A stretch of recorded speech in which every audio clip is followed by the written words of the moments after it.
If you have used a modern vision language model, there is a good chance an encoder like this is quietly doing the heavy lifting.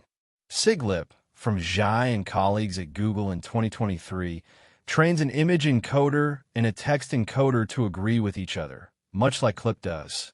Feed it a picture and a caption. It learns to place matching pairs close together in shared space.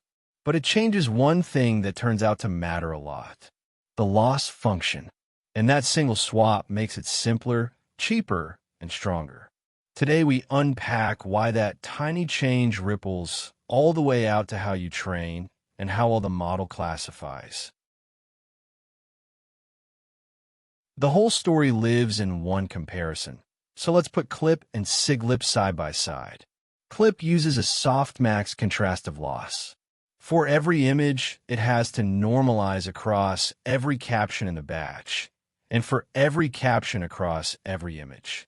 That coupling forces very large batches, because the loss only makes sense when there are many negatives to compare against, and it demands a costly all-gather step that shuffles embeddings across all your devices before the loss can even be computed. SigLIP replaces that with a plain, pairwise sigmoid loss. Every image and caption pair is judged on its own as a simple match or no match, with no normalizing across the batch. The pairs stop depending on each other. The expensive global step disappears, and the whole objective becomes a sum of independent yes or no decisions you can compute wherever the data already sits. Let's trace how a training step actually flows through SigLIP block by block. First, an image encoder turns each picture into an embedding. Standard vision backbone. Nothing exotic here, just a vector that captures what the image contains. Alongside it, a text encoder maps every caption into the same embedding space. Now images and captions live as vectors you can directly compare with a dot product. Then the batch forms all the image and caption pairings. The correct matches should score high, and every mismatch pairing should score low, and each pairing is treated completely independently, so no pair has to wait on the others to be judged. Finally, a sigmoid decides each pairing on its own. Match or no match, one at a time, with no global normalization. The encoders update, and outcome-aligned embeddings ready for downstream tasks. Boil it down, and 3 payoffs explain why people reach for SigLIP. Pairwise sigmoid, not batch softmax. Each pair is an independent yes or no decision, so the loss never has to look across the whole batch at once. Decoupled from batch size.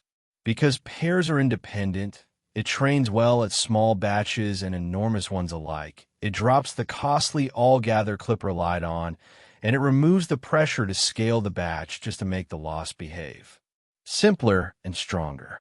Less memory, less coordination between devices, and it yields better zero-shot classification, which is why so many recent vision language models quietly adopted a SigLIP encoder as their visual backbone.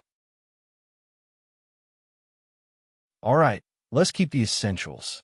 SigLIP trains an image encoder and a text encoder to agree, like CLIP from Zhai and colleagues at Google in 2023. The change is the loss.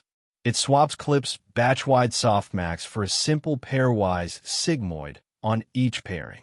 Because every pair is judged independently, the loss decouples from batch size and skips the expensive global normalization. The result is simpler, more memory-friendly training, and stronger zero-shot classification. If breaking down AI research this way is your thing, Standarity.com has plenty more waiting for you. See you there.